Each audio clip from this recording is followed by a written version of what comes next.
Welcome to White Scorpion Tattoos. I'm Beverly Gosse. My husband is Chuck White. He's the tattoo artist here.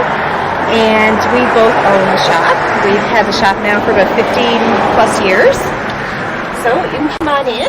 The area where our customers come in and discuss their tattoo designs and things that they would like to get. The majority of our clients usually get tattoos that have meaning for them. So I would say 80% of them is memorial tattoos, things like, cancer ribbons, things like that.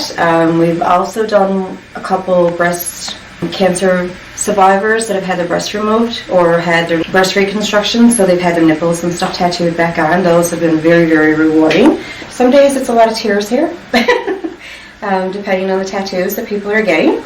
So I don't know if you want to just come and have a look and see what one of the tattoo stations look like. One of the artists is tattooing right now, but this is kind of our setup. So this is a setup for our tattoo station. And you can hear a tattoo machine in the background. That's one of the guys are tattooing right now. And then you can get back over here again if you need to. How did you come up with the idea of a tattoo shop? My husband's brother, actually, they were looking at tattoo magazines, and he said to me, you should get a tattoo machine now and tattoo me.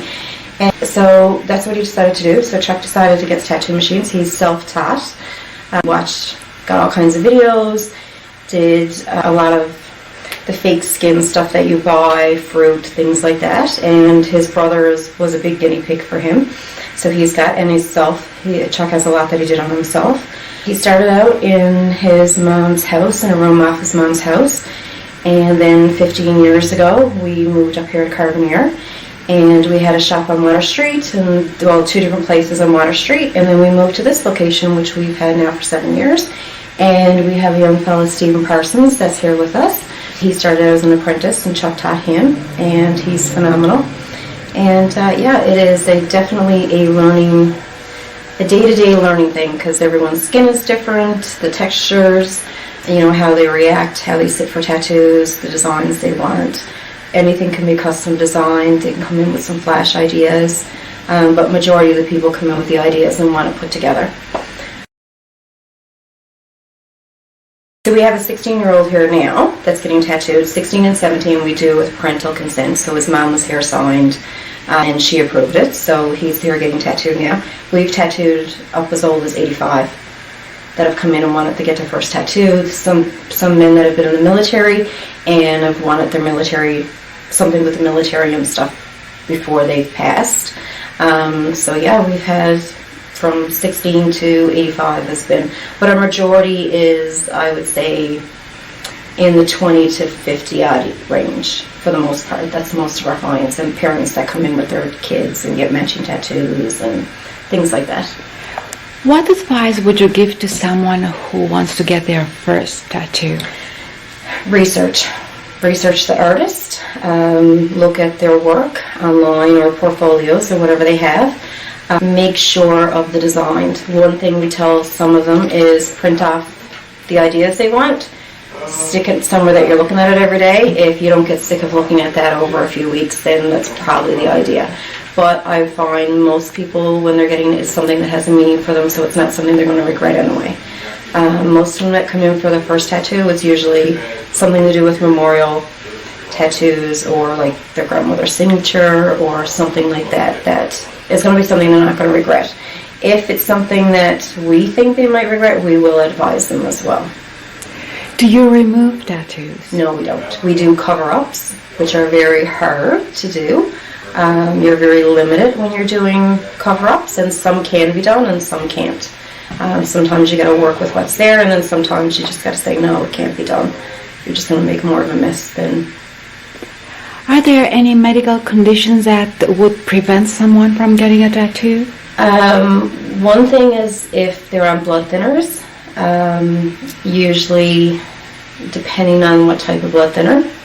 But we always, if anyone says they have any of the medical conditions, we have a list that's on our consent form. And if they say they have anything, then we have to go over it. If it's something that we're concerned about, and we're not sure of, we'll suggest that they contact their doctor and ask them about it first. We've had some cancer patients that have wanted to come in and get tattooed while they're doing chemo and radiation and stuff, and we always advise them, make sure you contact your doctor first and make sure that they're okay with it. Pregnant women, we advise not to do it until after.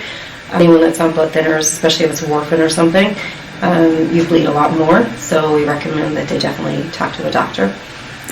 After they get a tattoo, would they get any instructions? Yes, the artists go over all the instructions with them, and then we have papers that we give them a written copy as well.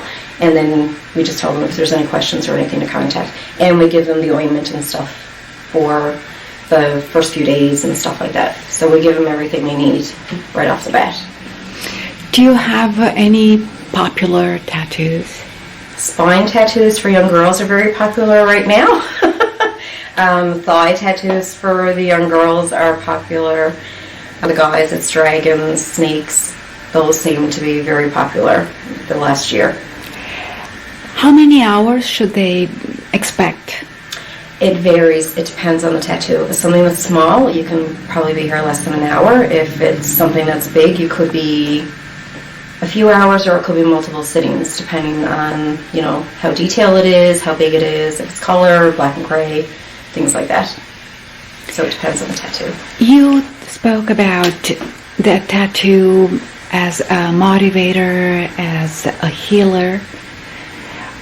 Do you get a lot of people with these incentives? For a lot of people, getting a tattoo for a memorial tattoo is a part of the grieving process. It's just having something that they can look at that's with them for that person, and a lot of them will try to do it pretty soon after. But it is part of the grieving process for a lot of people.